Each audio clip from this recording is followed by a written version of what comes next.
Welcome to Spirits Podcast, a boozy dive into mythology, legends, and folklore. Every week we pour a drink and learn about a news story from around the world. I'm Amanda. And I'm Julia. And this is episode 121, Myth Movie Night, Hercules. I'm very excited to try something new with the Myth Movie Night. It was a great suggestion by our good friend Eric Silver, and I think it's going to be a lot of fun. Absolutely. We talk a little bit about the origins and why we're so stoked in the actual episode. So for now, I'm going to just tease it and let you enjoy that in a few minutes. But for now, we would love to welcome people who we would invite first to any Myth Movie Night in the future, our newest patrons, Kelly, Taylor, Sophia, Teal, Elise, and Tegan. Y'all are wonderful. And you know who brought the popcorn, Amanda?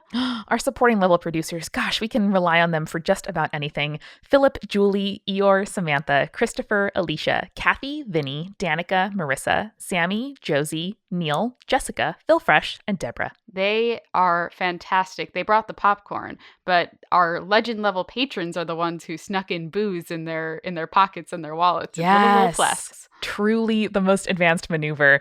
Thank you very, very much to Haley, Sarah P., James, Jess, Sarah, Sandra, Audra, Mercedes, Jack Marie, and Leanne. We are inviting you over to every movie night, not just the myth ones. And speaking of movie night, Julia, I know that you are already on this train, but I want to make sure that every single Spirits listener goes out to see Captain Marvel. That's my recommendation for the week. It's very, very, very, very good. It is so good. I snuck a generous old-fashioned into the movie theater in my thermos. That's my new move, not a flask, but a thermos with ice in it. That way it stays cold.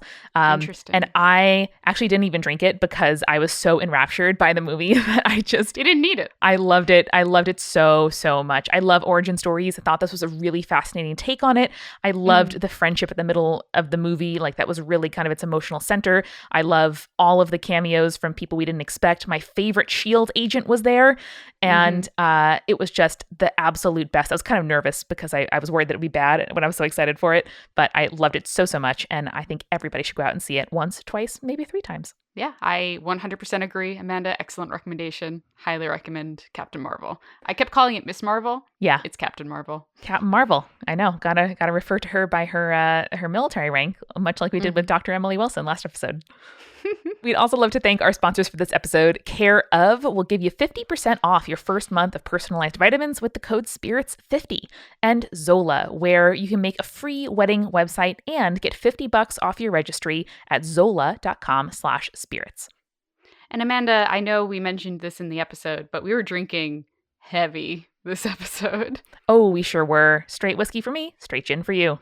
Straight gin is such a move. I mentioned in the episode what my gin was. Would you like to share what your whiskey was? Yes, I was drinking some small batch seasonal whiskey from Van Brunt Stillhouse, which is right here in Brooklyn, and it's like a smoky campfire whiskey. So it is sort of that, flavor that you might like from a good scotch, but not quite as intense for people like me who prefer a smoother, like bourbon style whiskey. Very, very nice. Totally delish. And finally, this week, we would love to invite you to invite a friend over for a Myth Movie Night. Watch the movie together, laugh, have fun, and then show them how to subscribe to Spirits so that you can enjoy our reactions to the movie and have a friend where you can do a little podcast day every week together.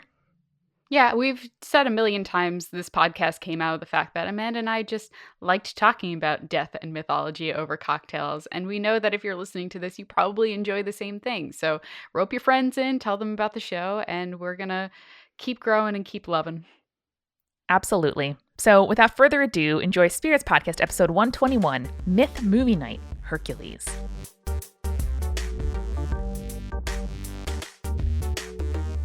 So, Amanda, much of our college experience was we lived separately. I lived in Boston, you lived in New York. So we would do a lot of joint watching of things, either over Skype or via text or what have you.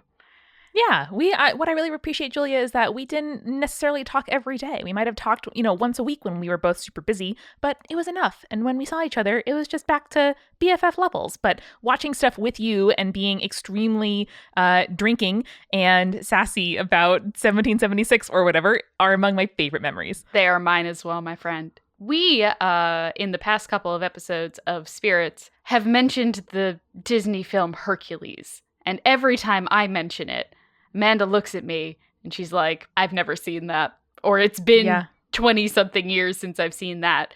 And I decided it was time to rectify that. So today's episode of Spirits is about Hercules, but not necessarily about, well, we're going to talk about Disney's Hercules and then what's wrong with it. There's so many things wrong with it. But there are also so many things right. Yeah, that's true. Historically, I can't speak to the accuracy, but it was extremely entertaining. And we're also being sure to choose our strongest, most godly drinks, i.e. straight whiskey for me, straight gin for Julia. Yeah, I am currently enjoying the Dogfish Head whole leaf gin, which if you know Dogfish Head, they make mostly beer. But then my mother-in-law moved down to Delaware, where Dogfish Head is located. And all of a sudden, I was drinking all of their whiskey and all of their gin and all of their mixed drinks because they make those. Delicious. I love a brewery that can do both. So, Amanda, I want kind of your first impressions as we go into this movie. What are your thoughts kind of going into it? Well, first, starting with the metadata, as I am wont to do. Please. Netflix only said this was a 60% match for me, to which I say, how dare you? How dare you, Netflix? I also respect that this movie is a tight 90. It is a tight 90 minutes, 93, I think, with credits and everything, but I extremely appreciate that. I think all TV shows should be half an hour and all movies should be 90 minutes, and I highly, highly appreciate it. I like that you just don't have time for more. You're just like, no, it's not going to happen. I'm sorry. You know, I feel like the storytelling would be tighter in the same way that we rarely let Spirits go over an hour because we really want to keep it, fun and our best throughout the whole episode. Sure. I just feel like a tight 90 makes you make better storytelling decisions. I can understand that and I agree with it. Not necessarily the case in Disney's Hercules. We'll talk about it later. But I appreciate your dedication to the craft. Thank you. My first actual impression of the movie was that the muses are amazing, and I loved this convention of doing the storytelling via a museum. And as you know, it is my genuine life's goal to be alone in a museum after closing. So I know. We need to do that for you at some point. Amanda, what do you know about the muses besides what you're seeing in Hercules? Nothing. Okay. I'm kind of surprised by that because they seem up your alley. Obviously, I know that they're like a noun, and I assume that comes from some kind of actual origin. And I have some vague idea that they specialize, like, literature versus art versus music. But that's all I got. Yeah. I smiled very big and nodded my head when Amanda said that because she's right. So in Greek mythology, there are 9 muses. They are the daughters of Zeus and the Titan goddess of memory, Mnemosyne. Each muse has a specific domain, as you said. Anything from epic poetry, song, history, love poetry, tragedy, dance, hymns, comedy, and astronomy. Astronomy. I love that there is such a specific muse. Yeah, nowadays that's more of a science, but the fact that it was kind of mixed in with all of these artsy things, I really, really enjoy. Typically, you can tell which muse is which in art by the prop that they held, but because in Hercules they have no props, I could not tell you which muses are represented. Sure. So the first scene that our muses kind of talk about is the fact that is basically the origin of the world for Greek mythology. Yeah. Which Disney does in a very fun and song-filled way, but it is not super accurate. Oh, it's a little accurate. So, my first question during the film was, were the Titans really such like terrorizing forces before Zeus like fixed things? Because I don't know if Zeus is a fixer of things, more of a causer of problems. So I would love to hear the actual mythological story of the world being created. Okay, so as we've discussed in past episodes, Zeus was the youngest of his siblings and the youngest son of Rhea and Cronus, who were both Titans. Cronus swallowed all of his children because of a prophecy said that one of his sons would kill him. Rhea hid Zeus on Earth and he was raised by a goat. Fun fact. When he became an adult, he returned to fight his father and the other Titans. Interestingly, the plot talks about how Zeus traps the Titans in some sort of vault. Cronus actually locked up the Cyclopses, which are technically Zeus's half-siblings, in a dungeon in Tartarus, which is a deep abyss far below Hades, the place, not Hades, the person, that was closed by an iron gate. So when the Titans were defeated, with the help of the Cyclopses, they were in turn locked in Tartarus. So Disney actually got that part right a little bit. So I do want to clarify, as you asked, the difference between the Titans and the Olympians. So the Titans were actually the second generation of divine beings in Greek mythology. So there were the primordial deities, the first gods and goddesses born out of the void of chaos, such as Gaia and Uranus. They gave birth to the Titans, such as Thetis, Rhea, Oceanus, and Cronus. From them, specifically Rhea and Cronius, the Olympians were born. So they're really not like terrible in any sense. There are specific Titans that are distinctly monstrous, and we'll talk a little bit about them and their children later on in this episode.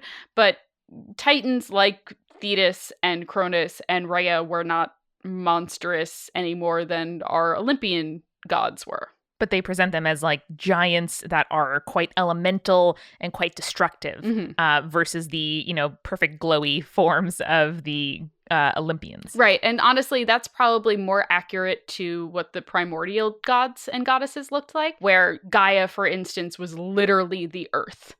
Uranus was literally the sky. So they were far more elemental and like almost natural compared to the more human-like gods of the Olympians and to some extent the Titans.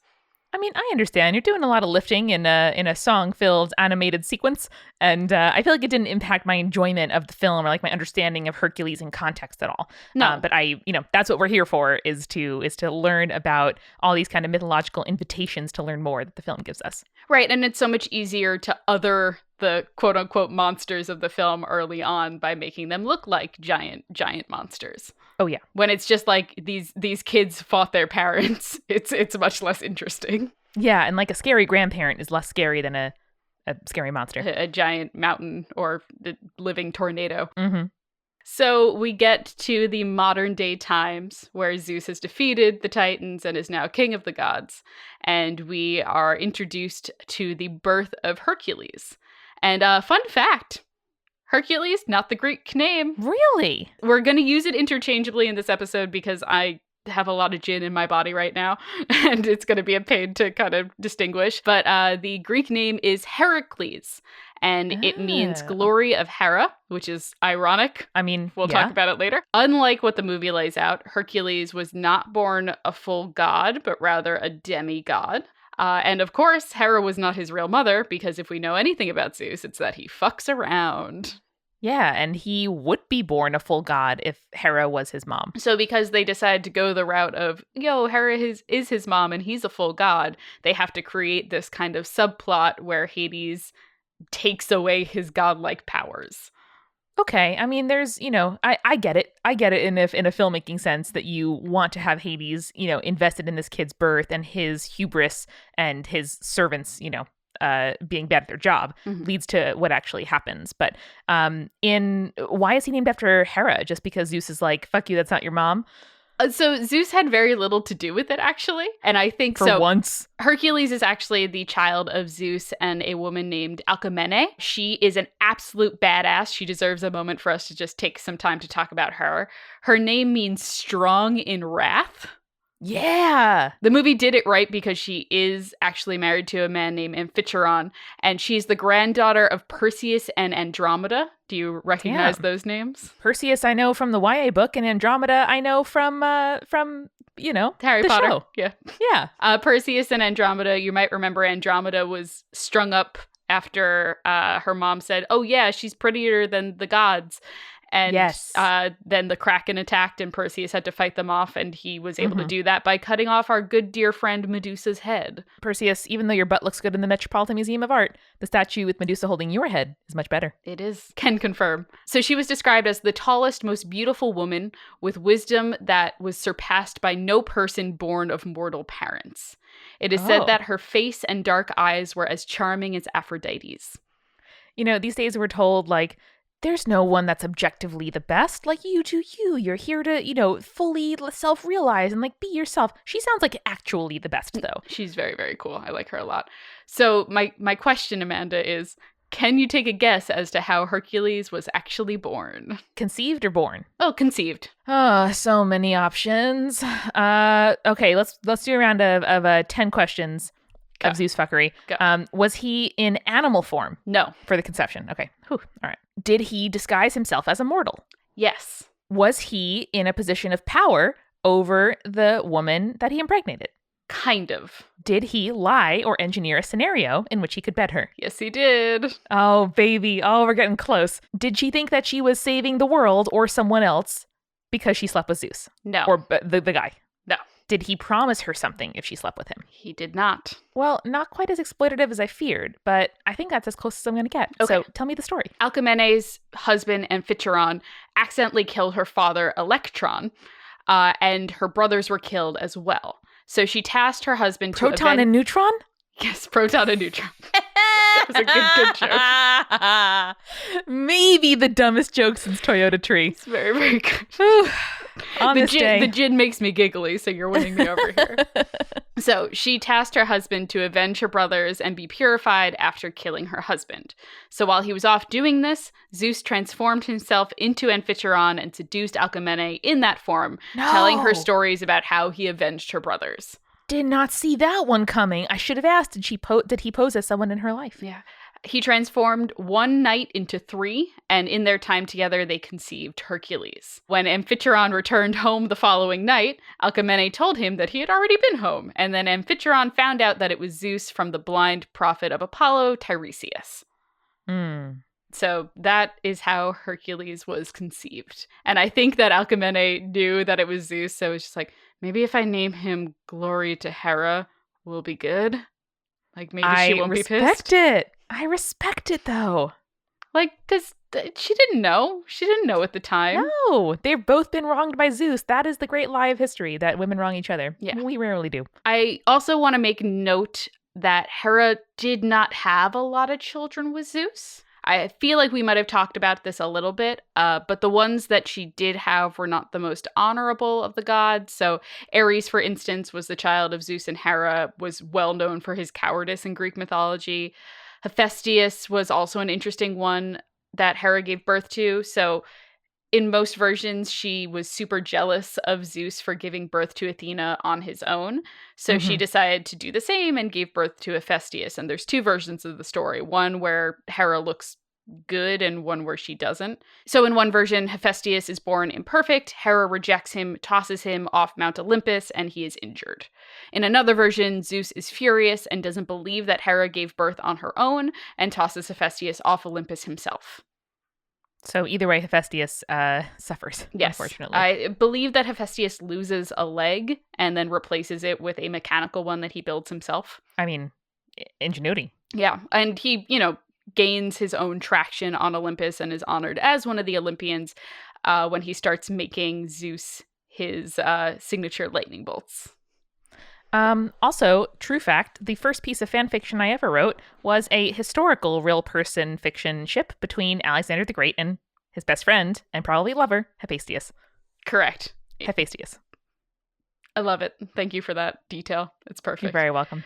We next see that Zeus in the movie, because we're still talking about the movie, gifts Pegasus to Hercules. Fun fact, did you know that Pegasus is not the name for all flying horses, but rather this one specific flying horse? I think I did know that somewhere in my brain, but I still find it adorable. Also, my brothers and sisters can confirm this, but I'm pretty sure we had a little Pegasus action figure, maybe as like a McDonald's toy. Yeah, I was going to say, I think it was a McDonald's toy. I remember having that too. Aww. So Pegasus is the actual name of the horse. The species of winged horse in Greek is called Pteropus. Oh, with the silent P, like pterodactyl. Oh, cute. So Pegasus is the child of Poseidon, actually, because Poseidon created the horse. And he was birthed from Medusa's blood when Perseus decapitated her. Because as we talked about in the Medusa myth, Medusa was raped by Poseidon. Pegasus would fetch thunder and lightning for Zeus when he was in battle. He's actually captured by the hero Bellerophon in order to defeat the Chimera. But Bellerophon falls off of Pegasus, returning to Olympus, and falls to his death. Pegasus is actually transformed into a constellation after this. We can talk about the importance of constellations in the Disney movie at some point, but totally, it's very, very cool.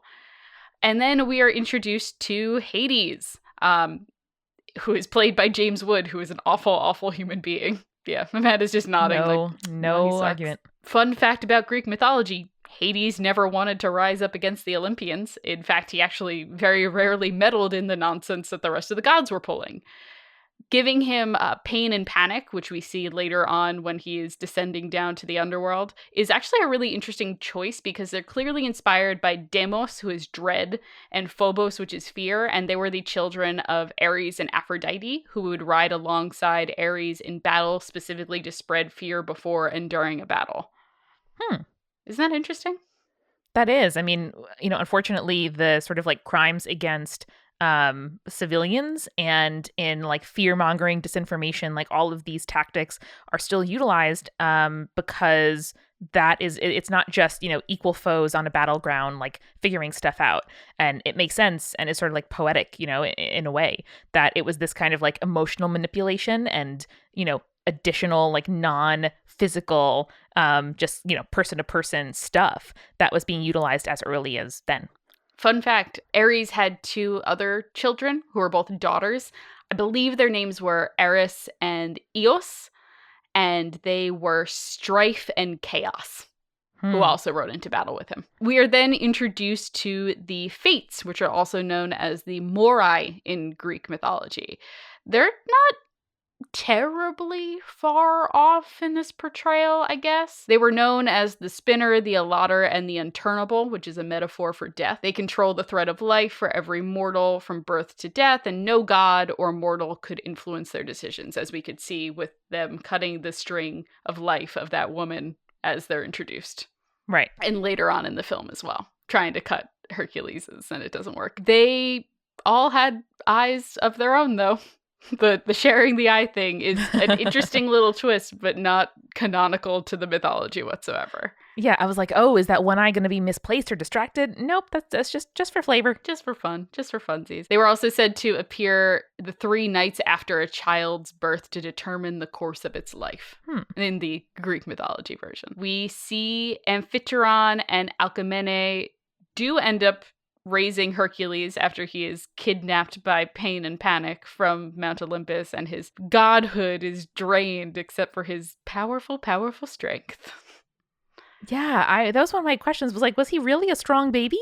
But if he was never a god demoted to a mortal, then I guess he just was a demigod with some godly and some human sensibilities. Yeah, so I do want to talk about that a little bit. So Hercules was well known for his extraordinary strength, his courage, his ingenuity, and of course, obviously, his sexual prowess with both men and women. Damn, of course Hercules was bi. He's great and cute and wears lots of sandals. Bicon, right here. Historical bicon, I love it. I will say the only other inaccuracy of the raising of Hercules is that Alcmene was the daughter of a king, and Amphitryon was also pretty high ranking, so they probably weren't just farmers hanging out in the Greek suburbs, I guess. But Julia, we have to see them, get their really impressive house behind their original house at the end of the movie. It is very cute. Quick note too, the donkey/mule that they have in the scene where they're going to the marketplace is actually named Penelope, which is Odysseus' wife in Greek mythology.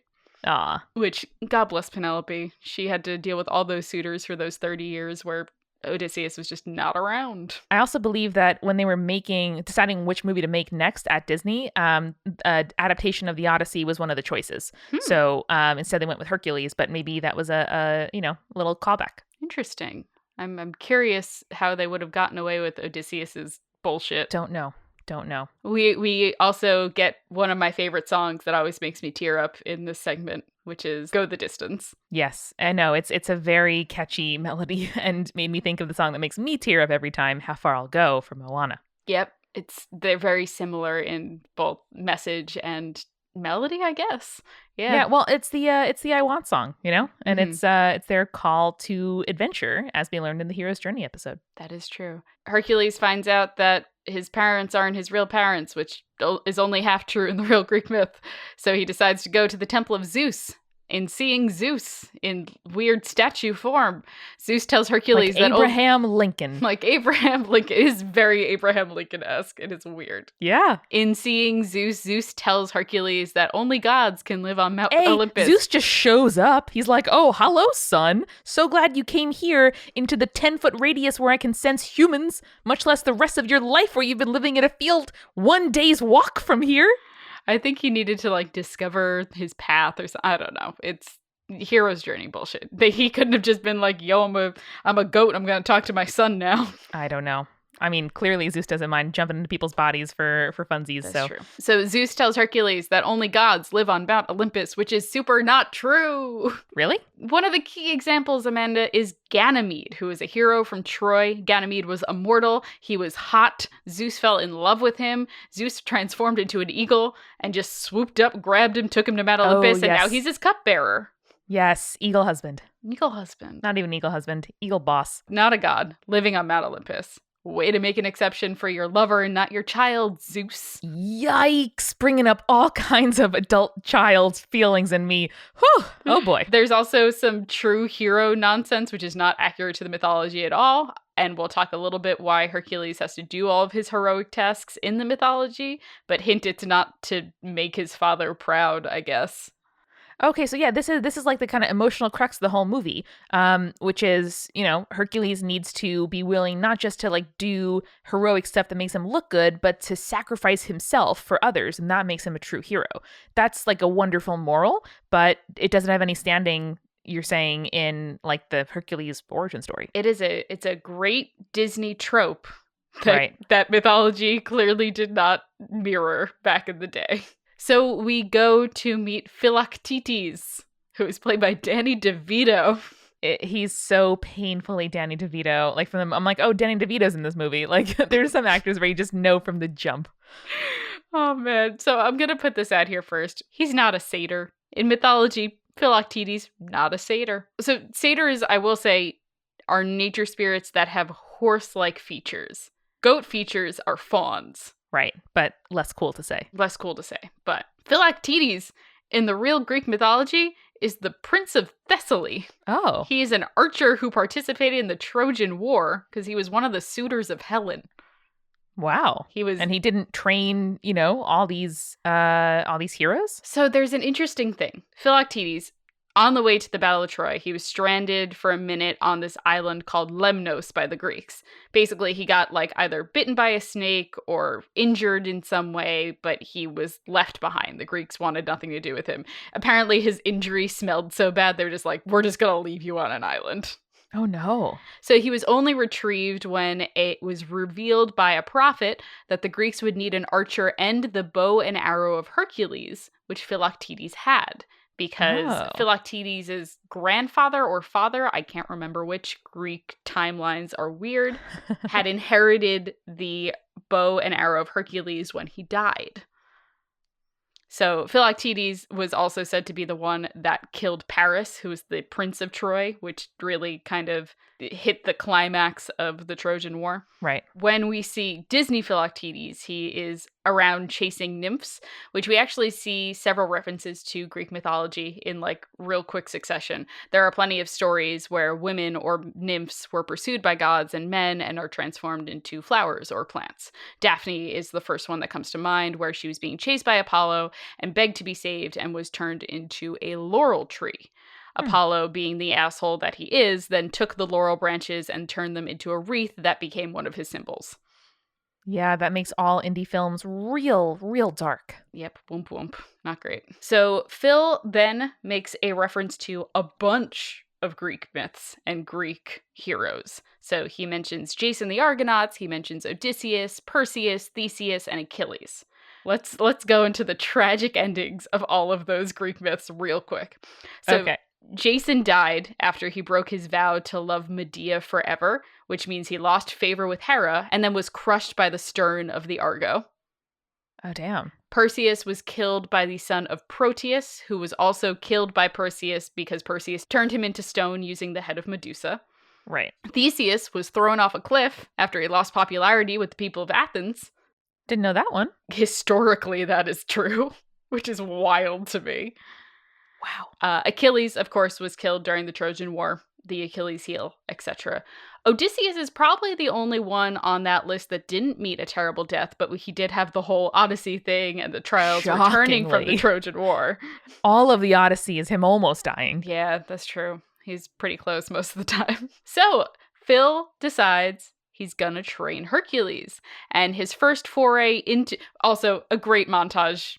Oh man, I'm a sucker for a good training montage. And I really, really enjoyed this idea that like a hero can be born, but must also be made. Like you can be born with all the tools, but you still have to kind of go through something or forge, your future for yourself. Again, probably just the Disney wanting a good story in me, but I enjoyed that little part. I mean, you see it in Mulan too. Mulan had all of the capabilities to be a warrior. She just needed the be a man montage. Yeah, exactly, and the ability to like hack the social structure to allow her those opportunities. I am shocked that I love a song that is sung by Danny DeVito. It's one of the wild concepts in my life. So Phil trains Hercules in a great 90s montage. His first foray into the real world is saving Megara from the centaur Nessus. So is that a real thing? So I called her Pretty Lady Meg because the one thing I knew about Hercules was there was a pretty lady named Meg. Also, my favorite voice actor of all time, Susan Egan, plays Meg. And honestly, sometimes you look at your past and you're like, I wonder why I do this. And I realized my voice, the way I speak, is mostly based off of how Susan Egan talks. Oh, wow. That's such a trippy realization. She is incredible. She's Rose Quartz in Steven Universe. She was the original Belle on Broadway, I'm pretty sure. Wow. In Beauty and the Beast. She's fantastic. I love her voice very, very much.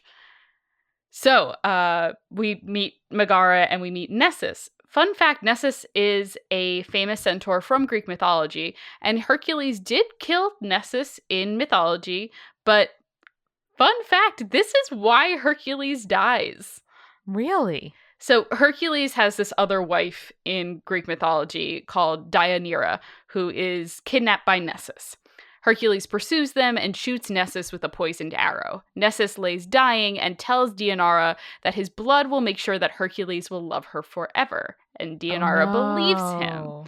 So she saves some of his blood, and later she begins to distrust Hercules, so she spreads the blood on a robe and then gives it to her husband. Hercules puts the robe on during a meeting of heroes, is burned, and then killed by the blood. Damn. Sometimes after recording spirits, I will just kind of have that little nugget in my brain and then turn to my partner and be like, hey, please, don't ever try to poison me with my own blood or a centaur's blood or anything like that, because I will love you forever. Just we don't have to like make sure that happens. Yeah, it's fair. I think that's something that you should definitely put in your wedding vows. I feel like we know enough from Harry Potter and such like not to fuck with love potions. Fair. So this version, the Disney version, we don't have Deianira. Instead, we have Megara. So Megara is actually a character in Greek mythology. She is the princess of Thebes in mythology, which is ironic since they're heading to Thebes anyway in the movie. Mm-hmm. In the mythology, after Hercules defends Thebes from invading forces, Megara is offered to Hercules as a wife. Hercules is actually really pleased with the match. He brings her home to Amphitrion's place. He's like, hey, yo, stepdad, check out my cool new wife. And they have two... Like you do.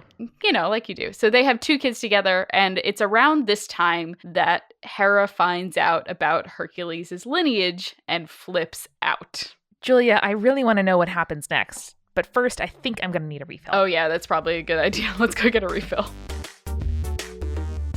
Julia, you are getting married in just a few months. How's it feel? Don't remind me. No, I'm very nervous. No, it's going to be so great. I'm so excited. It's going to be great. It's the event around which my entire 2019 is revolving. You're wonderful. Thank you. And in my maid of honor duties, luckily, one of them is not setting up a wedding registry for you. I don't know if people do that, but it seems like a giant pain in the butt. Luckily, we have Zola, which makes so many like wedding planning things super easy. You can sign up for Zola to get a free wedding website, which is super useful. Have your FAQ, have your travel info, and of course, to build your dream registry and put it right there on the website. So to start your free wedding website and get $50 off your registry on Zola, go to Zola, zola.com/spirits. Yep, again, that is zola.com/spirits, ZOLA.com. And let me tell you, as someone who is doing wedding planning, it is really nice to have one less thing to worry about. So thank you, Zola, for sponsoring the show. And Amanda, I'm going to tell you about Care Of. Ooh. As I've mentioned before, 2019 is 2015, the year Julia learns how to wrestle. And I have been trying to bulk up, get some real arm muscles going on, working on my triceps and my biceps. And Care Of has been really, really helpful. So Care Of is a monthly subscription vitamin service that delivers completely personalized vitamin and supplement packs right to your door. And you're probably asking me, Julia, how do they deliver personalized vitamin and supplement packs? And it's like, you take a fun little quiz online. So it asks you about your diet, your health goals, your lifestyle choices. It only takes about 5 minutes. And then it basically recommends scientifically backed vitamin and supplement recommendations based on what you're looking for. So I'm saying, hey, I want to bulk up a little. And so they're like, oh, yes, we have a vitamin for you. Thank you, Care Of. It's so much easier than me trying to go to Vitamin Shop and asking them a million questions. And you could even ask for vegan and vegetarian supplements, which is great. Nice. I know that when I was vegan and trying to find a protein powder that wasn't animal-based, it was freaking really challenging. And I actually just learned that Care Of sends a portion of every sale to the Good Plus Foundation, which provides pregnant people in need with valuable prenatal vitamins. The nice part is what I really liked about it was everything that they recommend, they have science PDFs to back up like what they're saying it's good for. Right. And I appreciate some good science every now and again.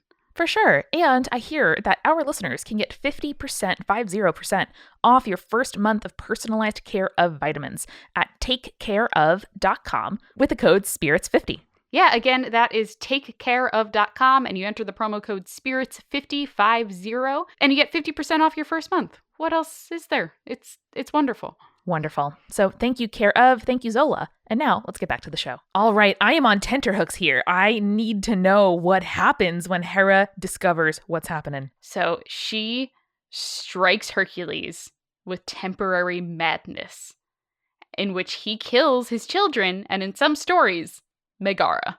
No, that got very serious. I know. So this, in most stories, is the trigger for the 12 labors of Hercules as atonement for the murder of his wife and children. And we're going to talk a little bit about those later when it seems appropriate in the film.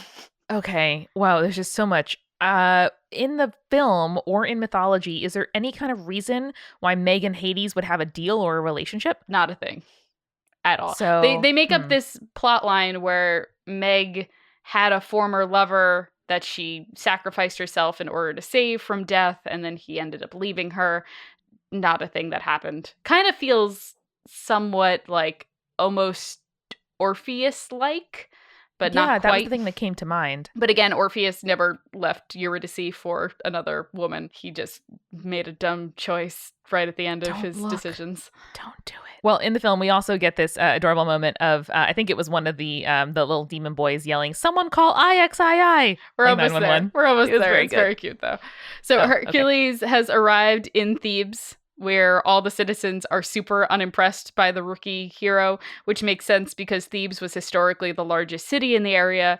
Oftentimes, it was just at war with all the other city-states of Greece. It hated Athens. It was constantly fighting with Athens. Just a lot of fighting going on through all of the history of Thebes. But the first thing that he does is fight against the Hydra. As Amanda pointed out, you get the cute little demon disguised as a child saying, "Call IXII," which is fucking adorable. It's very good. I had to rewind and listen again because it's very good. I honestly didn't get that until, as an adult rewatching the movie. What is he saying? Gonna fight the Hydra. The Hydra is actually one of Hercules' labors in the myths. So it is said to have poison breath and that it smelled so bad that its scent was deadly. Like it smelled bad that it just killed people like that. You know, I know that we know intellectually that the past smelled worse, but I love these moments where they're really just very bad smells in the past. It's just real, real bad. So actually the Hydra was a child of two very monstrous titans. In case that interests you at all, since we were talking about monstrous titans earlier on. It does, and it seems to kind of crawl out of Hades, or at least a very deep cave. So what's the background on them? So it was said to be based in a cave that was near some sort of lake. It's not very specific, but its parents were said to be a giant serpent-esque monster, and then its mother was a half-woman, half-serpent giant. Whoa. Yes, so very, very cool. So we get the Hydra. So the original myth doesn't say much about the regeneration of the heads. That was actually something that was added on later. But in the stories that it has the regeneration of the heads, Hercules was said to be able to cut off all of the monsters' heads and stop the regeneration by burning their necks with fire so they couldn't grow back.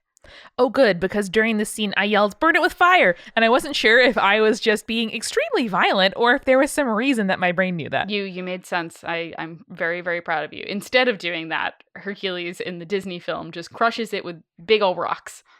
Okay, whatever. And then it was a nice image for him to kind of like unfurl the, clenched claw and have that heroic image where all of the town who are conveniently gathered in an amphitheater, just like looking onto this cave are able to see it. You know what my one complaint about that scene was? What? Hades is just like, well, this is it. I won. I feel like as the god of death, he would be able to decide, yeah, he's not dead. I don't know if he's dead right now, but he's not dead. You know what I mean? Well, it seems like his way of looking at the souls is just in that soul river that we're going to get to. So maybe when he's like out on the town, he's not able to feel every death. Mm-hmm. Well, we do go right into another fun montage of a bunch of different labors, I assume. I took notes because I don't know what they are, but I know that he killed a pig and he beat some kind of lion that looked just like Scar. There was some kind of lake monster and maybe a minotaur and a gorgon. Okay. Yeah. All right. Pretty solid. So the song that you're referring to is Zero to Hero, which is our fame montage in this film. And in fact, the song does feature several of the 12 labors. So now is as good a time as any to expand upon what the 12 labors were. So after Hercules killed his wife and kids, he went to Delphi to see how he could atone for his crimes. Delphi is where the oracles were, specifically Zeus's oracles. So the oracle sent him to his cousin King Eurystheus, and in return, he would be rewarded with immortality and forgiven for his digressions if he spent 12 years in the king's service. Let me list off the 12 labors for you. The first one, slay the Nemean lion, which was your Scar lion there. So the lion was said to not be able to be killed by mortal weapons, and it had golden fur that was impervious to attacks and claws that were sharper than any mortal weapon. Huh. So, manages How did Hercules do it? That's a great question. He was just a demigod and he was able to do it? So basically, Hercules created some arrows, didn't realize that the golden fur was impenetrable, tried to shoot the lion, didn't work. So at the same time, he blocked the cave that the lion was living in. And so he stunned the beast with his club, used his immense strength, and strangled it to death. But not before the lion bit off one of his fingers. Okay.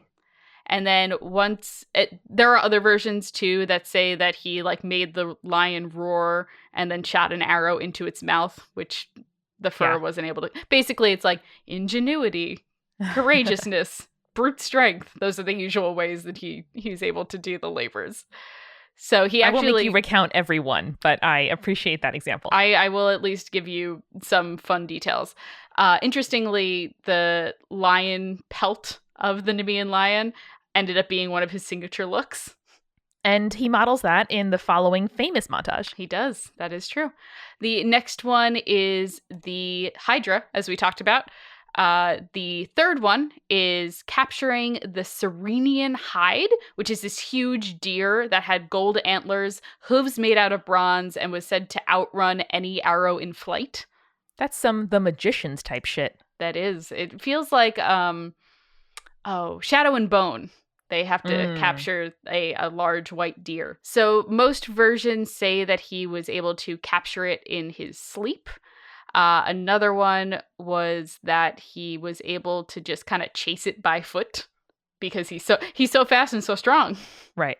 He just real good at stuff. The fourth labor was capturing the Erymanthian boar, which is just a wild, monstrous boar. He was real big. That was in the montage. Yeah. It was in the montage. He also had to clean the Augean stables in a single day, which was a big deal because the horses were immortal, huge, and shit a lot. Oh, so Join the Party listeners will hear some parallels to our Labor Party arc. I may or may not have recommended the 12 labors as good starting Well, points for thanks, Eric. Julia, because it was a slog. No, it was very fun.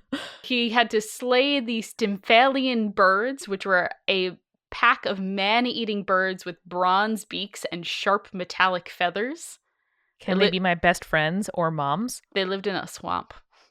That's fine. I can be a swamp hag. He also had to capture the Cretan bull, which was the father of the Minotaur. Oh. He had to steal the mares of Diomedes, which were man-eating horses that were wild, uncontrollable. And actually, fun fact, since you mentioned it before, Alexander the Great's horse was said to be a descendant of these. Really? Yeah. I bet that horse ate very well while Alex and Hypasion made out in his tent. That's true. It happened. He had to obtain the girdle of Hippolyta, the Amazonian queen. Her girdle was given to her by her father Ares, the war god. You might recognize him. I feel like we might have talked about this in the Amazonian episode. The next one is he had to obtain the cattle of the monster Geryon, who had 1 body, 3 heads, 6 hands, 6 feet, and had wings. A lot of monster and animal wrangling going on here. Are you sure they just didn't want to pay for shepherds? It wasn't even that he had to wrangle that monster. He had to wrangle the cattle of that monster. Damn. He had to steal apples from the Hesperides, which are nymphs of the evening and the golden light of sunsets, who guarded golden apples that were printed in Hera's garden as a wedding present when she got married to Zeus. That sounds beautiful. And then lastly, he had to capture and bring back Cerberus, the 3-headed dog that guards the underworld. And it's really funny, the way that he does that one is basically he goes and he talks to Hades, and Hades is like, I mean, you can't, if you can't do, if you can, I guess you could just take him. And so so Hercules just goes and wrestles Cerberus, throws him over his shoulder, and then brings him back up to this king cousin. And the cousin is so scared. He's like, please just leave it, like, bring it back, and then you can just leave. You don't have to do any of these anymore. And Hercules was like, all right, cool. It's Cerberus's big day. It's a big field trip. So those are our labors.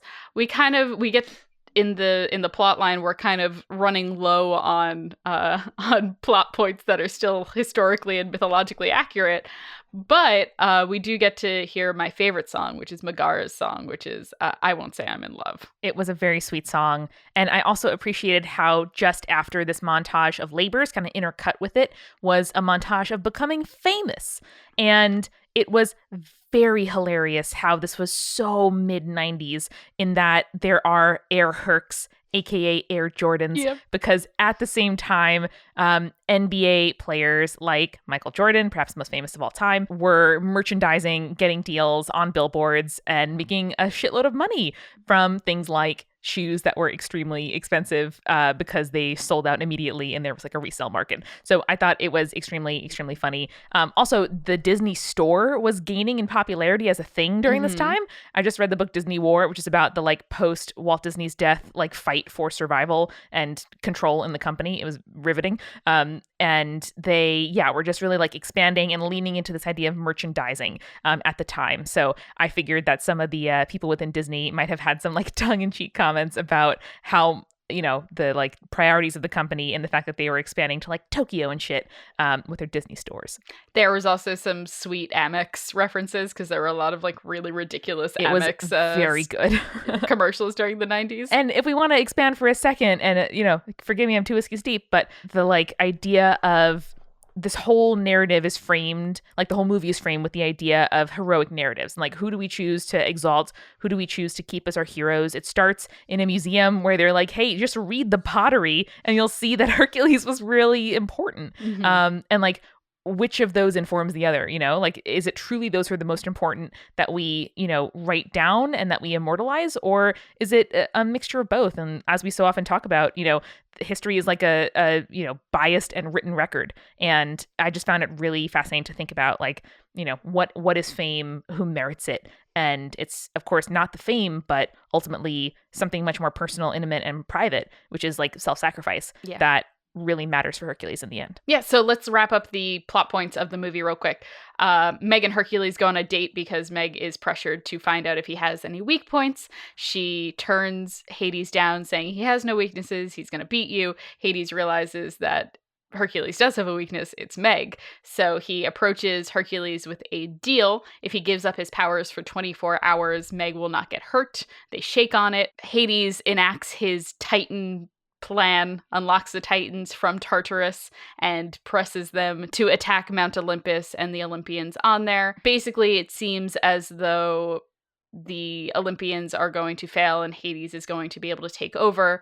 He sends a Cyclops to attack Thebes, and in the process, Meg is hurt saving Hercules, who does not have his powers, and Hercules, because the deal is broken and Meg was injured, is able to get his powers back and save the day up on Mount Olympus. But at the same time as he's saving the day on Mount Olympus, Meg passes away, and Hercules needs to go get her. So Hercules storms Hades, is able to retrieve Meg's soul from the River of Death, which is the River of Styx, which really shouldn't do the things that it implies in the movie. Really, it just should either remove your memory or it should give you immortality, but it doesn't do any of those things. Hercules makes his sacrifice, which returns him into a god, and in the process is able to save Meg's life. He is welcomed back onto Olympus as a full god and decides to give up his godhood so that he can live with Meg. The only other historical, mythological point I will make here is, does Hercules actually become a god in Greek mythology? What do you think, Amanda? I think not. What is the answer? So the answer is kind of. No, you baited me with a question that I thought was yes or no, but the answer is maybe. So the answer is, when he achieves the 12 labors, he is welcomed as an immortal and as a god into Olympus. But at the same time, we know that he also dies in the Greek mythology. So the thing is, if you look at the Odyssey, there is a passage in the Odyssey. Hercules is accepted into the pantheon, but in the Odyssey, Odysseus encounters Hercules in Hades. And here's the quote from the Odyssey. "And next I caught a glimpse of powerful Heracles, his ghost, I mean. The man himself delights in the grand feasts of the deathless gods on high. Around him cries of the dead rang out like cries of birds, scattering left and right in horror as he came like night." Oh, damn. So is this like the ghost of his mortal self while his god self is up above? That is basically the implication that we get, yes. Hey. While the movie ends with Hercules being put into the sky as a constellation, it seems as though he has a mortal life back on Earth, and so he can die a mortal life while still being an Olympian god. And is there mythological or cultural significance to being immortalized as a constellation? Because Yes. that's sort of like the running theme of the whole movie. Yes, there is. Usually you gotta die in order to do it. Usually it's an apology by the gods, be like, "We fucked up, I'm sorry, you shouldn't have died when you did." We're real sorry your life is gone, but you're in the stars? Yeah. So Hercules does have a constellation. People like Orion have a constellation. You probably can recognize Orion and Orion's belt in the sky. Orion was only made a constellation after he was accidentally killed by trickery from Apollo and Artemis unfortunately doing it to him. So it's very interesting to kind of see who is immortalized as a constellation and who is not. Usually it's a bad thing, not in that it's bad because you're made into a constellation, but rather being a constellation is a consolation prize. Oh, look at that was pun. really dumb. As far as those go, though, it's not a bad one to be able to, look up into the sky, or if you're from the constellation's perspective, to look down on the rest of the cosmos. Yeah. So that wraps up our thoughts on Disney's Hercules. Do you have any closing thoughts on the film itself or the mythology that it's based on? I thought it was a fine film. I thought it was lovely. I missed my Pegasus toy as soon as I saw Pegasus come on screen. I think self-sacrifice is like somewhat of a fucked up narrative when it comes to love. Sure. But being willing to, go the extra mile to pass up what is easy or what might be best in the moment to prioritize, the like health, safety, and wellness of those around you is something that like brings me more and more joy as I become an adult. It's not about whether I'm comfortable in the moment necessarily. That doesn't kind of rule all my choices, but it's, what is best, healthy, and happy for everybody around. Also, fame is not the answer, usually, most of the time. Yeah. I think that is right. I think Disney instilled some good values in us, even if they didn't give us the most accurate interpretation of Greek mythology. And honestly, you can't for a G-rated movie. Sorry. Especially if Danny DeVito's in it. Listen, any movie that frames itself around a like meta-historical narrative involving museums and a chorus is pretty good in my book. And I had a lot of fun doing this, Julia. I really enjoyed being able to kind of deconstruct the movie live with you on air. And listeners, if you enjoyed this, let us know, and we'll think of more movies that we can bring into the Spirits movie night. Yeah, I think this could be a fun little segment for us once a month or so. So please let us know your thoughts on this. I'm happy to get suggestions for other movies that have some mythological basis for us to take a look at. Including maybe scary ones? What if we just went back and forth between these fun kids movies and scary ones? You mean I'm going to make you sit down and watch Pan's Labyrinth? You know it. Oh no. I shouldn't be allowed to have ideas after many whiskey. Nope, okay. Sorry. Well, remember to be careful about the ideas you commit to with your best friends. And moreover, stay creepy. Stay cool. Thanks again to our sponsors this week. You can start your free wedding website and get $50 off your registry at zola.com/spirits. That's ZOLA.com/spirits. And Care of will give you 50% off your first month of personalized vitamins with the code SPIRITS50 at takecareof.com. Spirits was created by Amanda McLaughlin, Julia Shafini, and Eric Schneider, with music by Kevin MacLeod and visual design by Allison Wakeman. Keep up with all things creepy and cool by following us at Spirits Podcast on Twitter, Instagram, Facebook, and Tumblr. We also have all of our episode transcripts, guest appearances, and merch on our website, as well as a form to send us your urban legends at spiritspodcast.com. Join our member community on Patreon, patreon.com/spiritspodcast, for all kinds of behind-the-scenes stuff. Just $1 gets you access to audio extras with so much more available too. Recipe cards, director's commentaries, exclusive merch, and real physical gifts. We are a founding member of Multitude, a collective of independent audio professionals. If you like Spirits, you will love the other shows that live on our website at multitude.productions. And above all else, if you liked what you heard today, please share us with your friends. That is the very best way to help us keep on growing. Thank you so much for listening. Till next time.